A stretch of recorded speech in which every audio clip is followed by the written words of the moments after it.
नमस्कार, आप देख रहे हैं ऑन न्यूज भारत।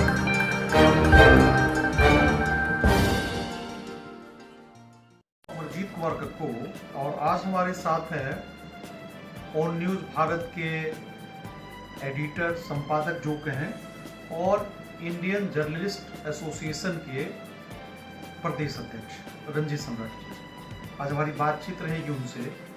आज सूरजगढ़ा का दौरा रहा रंजीत जी, और वो किस प्रसंग में यहाँ पर आना रहा आज? नमस्कार अमरजीत कक्कू जी। सबसे पहले सूरजगढ़ा के इस धरती पर सूरजगढ़ा के तमाम पत्रकारों को मेरी ओर से सादर अभिनंदन। दरअसल सूरजगढ़ा आने का मुख्य मकसद है सूरजगढ़ा के हमारे जो इंडियन जर्नलिस्ट एसोसिएशन यानी जो पत्रकार संघ के लोग हैं उन तमाम लोगों से मिलना है।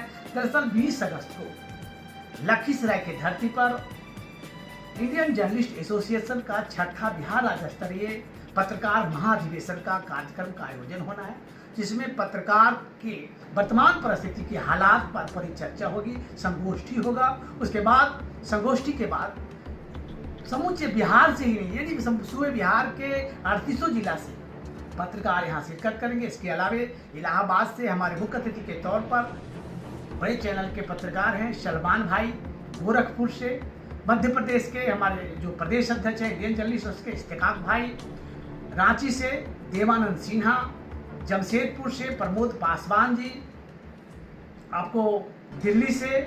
उसके बाद अब मैं बता दूं कि सबसे बड़ा बात है कि एक बहुत बड़े पत्रकार जो रामोजी फिल्म सिटी हैदराबाद में जो ईटीवी हुआ करता था, गंगेश गुंजन सर का नाम सुने होंगे। गंगेश गुंजन सर जिनकी अपनी चैनल है जो रांची में रहते हैं, गंगेश गुंजन सर हमारे आ रहे हैं मुख्य अतिथि के तौर पर, जो बहुत बड़े पत्रकार हैं, संपादक हैं, चैनल हेड हैं न्यूज बाइस्कोप के, वो रांची से आ रहे हैं। न्यूज बाइस्कोप के अभी जो पटना के जो संपादक हैं, पटना जो देख रहे हैं, editor in chief Patna SK Rajeev sir वो आ रहे हैं, राजीव सिंह जी आ रहे हैं, राजीव झा उपाध्याय जी आ रहे हैं, महुआ और देशवा के जो हमारे संपादक रहे हैं शक्ति प्रकाश सर वो आ रहे हैं, DNM न्यूज पटना के संपादक बसोई के संस्थापक PK आजाद सर यहाँ आ रहे हैं। इसके अलावा इंडियन जर्नलिस्ट एसोसिएशन के प्रदेश इकाई के तमाम पदाधिकारी, जैसे दूरदर्शन के जो एंकर हैं अंशु अवस्थी जी आ रहे हैं,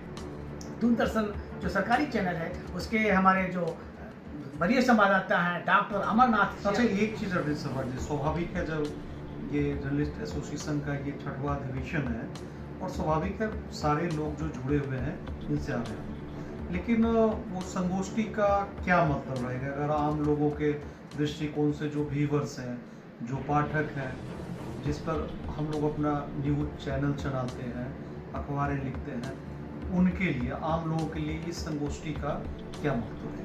बहुत बड़ा सवाल आपने कहा है। देखिए, आज के नए दौर में स्थिति ये है कि अखबार है, इलेक्ट्रॉनिक मीडिया है, प्रिंट मीडिया है और वेब मीडिया है। तमाम मीडिया में बहुत अंतर है। पहले अखबार की जो विश्वसनीयता होती थी, लोग अखबार के प्रति जो आस्था और विश्वास रखते थे, वो अब नहीं रहा है।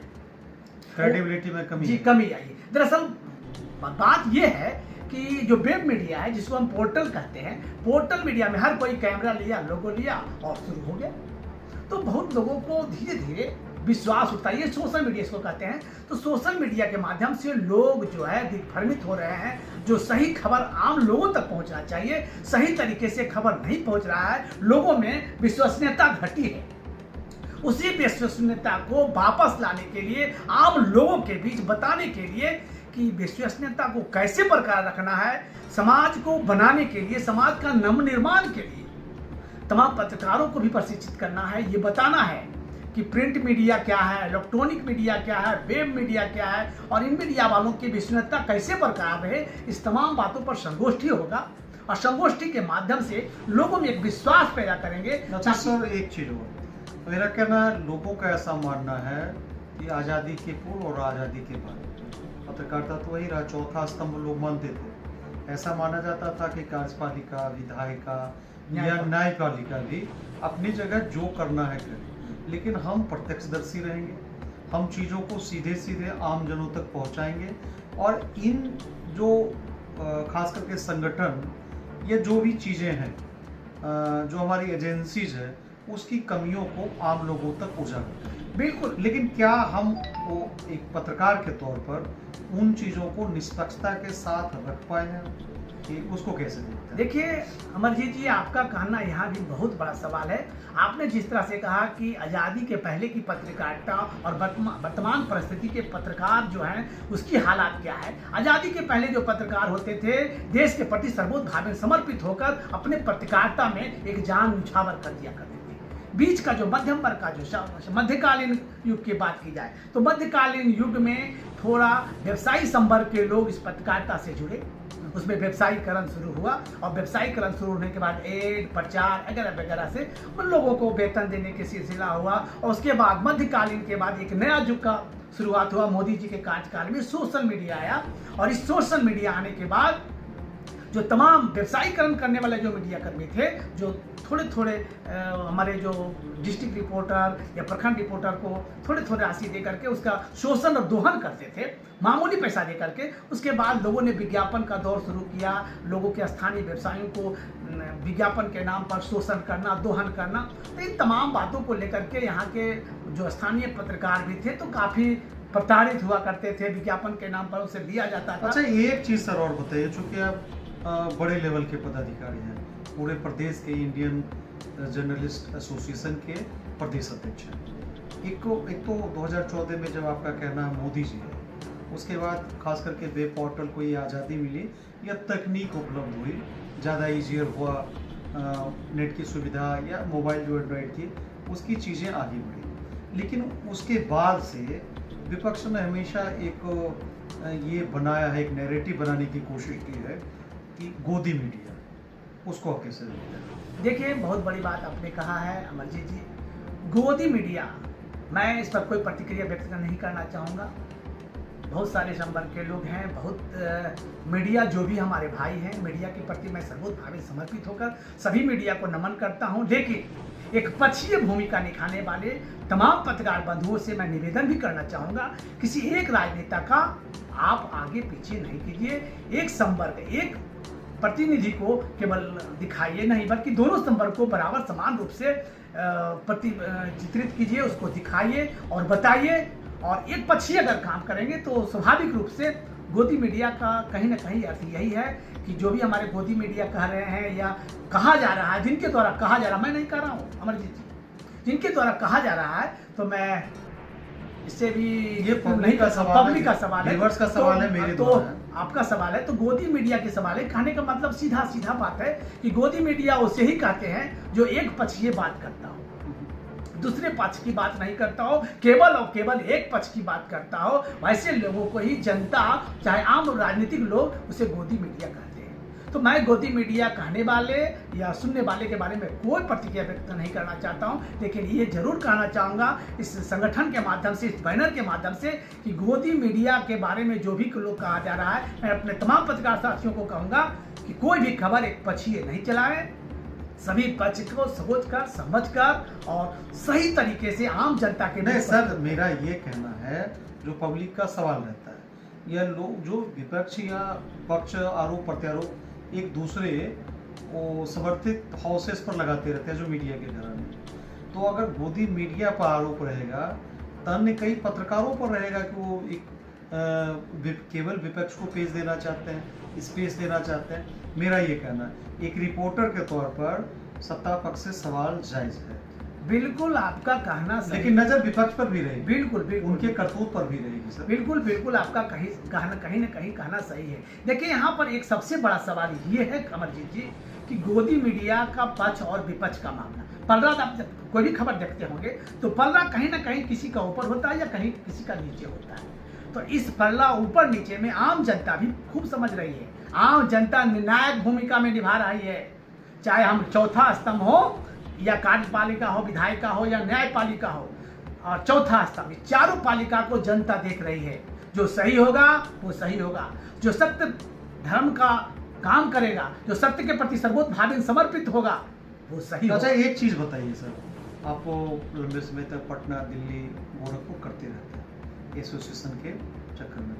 एक चीज हमको जरा समझाइए कि हम पत्रकार जो उसको नहीं कहते थे ये ऐसे देखना है सीधा, ये हाथ ऐसे है तो ऐसे ही देखना, मतलब न्यूट्रलिटी में देखना। जी जी जी समस्याओं को, चीज़ों को, आम जनहित से जुड़ी जो भी चीज़ें हैं जी जी या कहीं कोई प्रॉब्लम है तो उसको ऐसे दिखाना था, जी जी ट्रांसपेरेंसी के जी साथ। जी लेकिन ऐसा नहीं लगता कि हम लोग न्यूट्रल नहीं रहे, न्यूट्रलिटी में पत्रकारिता नहीं रही, कोई ना कोई अपना एंगल हम लोग घुसेड़ने लगे हैं, जिसकी वजह से उस संदेह के दायरे में लोगों ने हम लोग को धीरे धीरे लाया। क्या कहना सर? बिल्कुल सही कहा आपने। जो न्यूट्रलिटी की बात आपने कहा है, तो कहीं ना कहीं न्यूट्रलिटी बिल्कुल समाप्त हुआ है। सभी संवर्ग के पत्रकार, चाहे प्रिंट मीडिया हो, इलेक्ट्रॉनिक मीडिया हो, प्रिंट मीडिया हो, या सभी मीडिया संवर्ग के लोग कहीं ना कहीं किसी न किसी राजनीतिक दल से उनका सीधा जुड़ा रहा है। कारण आर्थिक युग है, money matter function for media major standard store, और इसी मुद्रा के चक्कर में जहां जिसको अधिक मुद्रा मिल रहा है, और मुद्रा के चक्कर में सभी एक दूसरे के प्रति झुकाव है, और उसके झुकाव के कारण वो उससे सिमट जाते हैं, और यही सिमटाव के कारण पत्रकारिता में लोगों ने प्रश्न चिन्ह खड़ा करना शुरू कर दिया है। और इसी प्रश्न चिन्ह को खड़ा जो करना शुरू कर दिया है, जिसके कारण आम जनता को पत्रकार के प्रति विश्वास उठता जा रहा है, उसी विश्वास को वापस लाने के लिए इंडियन जर्नलिस्ट एसोसिएशन छठा राज्य स्तरीय पत्रकार महाधिवेशन संगोष्ठी का कार्यक्रम कर रहा है, ताकि लोग सुधरे और सही तरीके से चौथा स्तंभ का मान सम्मान बचा रहे। चलिए, अच्छा लगा सर। एक दो लाइन लोग व्यक्तिगत तौर पर आपके जीवन से जुड़े हुए, वो कई लोग बताते हैं, पत्रकार मित्र भी बताते हैं कि रंजीत सम्राट जी टॉलरेंट नहीं है, वो बहुत जल्दी रिएक्ट करते हैं, और शायद उस वजह से जिस मुकाम पर संगठन को जाना चाहिए था इस परमंडल में, वहाँ तक नहीं जा पाया है। उसको कैसे देखें? देखिए, बहुत बड़ा सवाल आपने कहा है, मुझे हंसी आती है। जो भी हमारे पत्रकार मित्र हैं, हमारे अच्छे हैं, मेरे लिए आलोचक अच्छे हैं। मैं उन तमाम पत्रकार मित्रों को मैं नमन करता हूं। आपके माध्यम से मैं उन्हें संदेश देना चाहता हूं, ये आपका नजरिया है, खास करके पत्रकार। नहीं, मेरा नजरिया नहीं, उनका नजरिया है, उनका नजरिया है अमरजीत जी मेरे प्रति। मैं समान दृष्टिकोण से सभी को जाति पाति रूप रंग से ऊपर उठकर हर संवर्ग, हर जाति संवर्ग के लोगों को समान रूप से लेकर चलता हूं। मैं जात पात नहीं करता हूं। जात के प्रति सब आप देख सकते हैं, मेरे इंडियन जर्नलिस्ट एसोसिएशन के लखीसराय जिला इकाई की बात की जाए तो सभी संवर्ग, सभी जाति, सभी धर्म संप्रदाय के लोग हैं, कहीं कोई जाति नहीं है। अगर टॉलरेंट की बात हमारे कोई मित्र करते हैं, मैं उन तमाम मित्रों को भी इस चैनल के माध्यम से और इंडियन जर्नलिस्ट एसोसिएशन के माध्यम से मैं कहीं ना कहीं तमाम लोगों से बात भी करता हूं, जो कहे होंगे। मैं उन तमाम लोगों को भी जानता हूं, बार बार मैं उनसे फोन करके बात करता हूं, बातचीत होती रहती है कि भाई हम लोग एक बैनर के नीचे आए, एक तरह की बात सोचे, सब अपना अपना प्रोफेशन में अपना काम करते रहें, लेकिन संगठन की बात आए, संगठन की एकता अखंडता को मजबूत करें। और एकता अखंडता को जब तक मजबूत नहीं करेंगे, आपकी समस्या आती रहेगी, आप पर प्रशासन और नेताओं की धमकी मिलते रहेगा और आप प्रताड़ित होते रहेंगे। इसलिए अपना नजरिया बदलिए, एक समाज में आइए और एक समाज एक सूत्र में बंद कर रहिए, तभी आपका विकास होगा, आपका मान सम्मान होगा। अच्छा सर, बहुत अच्छी बात कही आपने। एक चीज़ ज़रा समझाइए कि आखिरी संदेश में 2 लाइन में इसको क्लोज होना है, तो खास करके जो व्यूअर्स हैं, जो पाठक हैं, जिनके चलते हम पत्रकार लिखते या बोलते, चीखते चिघाड़ते रहते हैं, उनके लिए और पत्रकार मित्रों के लिए क्या संदेश रहेगा? उन तमाम पत्रकार मित्रों और तमाम व्यूअर्स को मैं इंडियन जर्नलिस्ट एसोसिएशन और न्यूज भारत के माध्यम से मैं कहना चाहूँगा, आप सच्चे हैं, सच्चे रहें, सच्चे दिल से समाज के निर्माण को लेकर के, समाज के विकास को लेकर सच्चे पत्रकारिता को दिशा दें। और सही दिशा देने के लिए आपसे मैं निवेदन करूंगा, समाज की एक एक जनता आपके प्यार दुलार के लिए ललायित रहती है, इसलिए आप अच्छे दिखाएं, अच्छा सोचें और अच्छी बात करें। धन्यवाद। ये थे इंडियन जर्नलिस्ट एसोसिएशन के प्रदेश अध्यक्ष और ऑन न्यूज़ भारत के एडिटर इन चीफ, जिनसे आज ऑन न्यूज़ भारत पर हमारा राब्ता रहा। फिलहाल मैं अमरजीत कुमार को अपने वरिष्ठ सहयोगी सुधाकर पांडे के साथ ऑन न्यूज़ भारत के लिए विदा लेता हूं, और ऐसे ही किसी अजीम शख्सियत से हमारी और कभी मुलाकात होगी। फिलहाल बहुत बहुत धन्यवाद।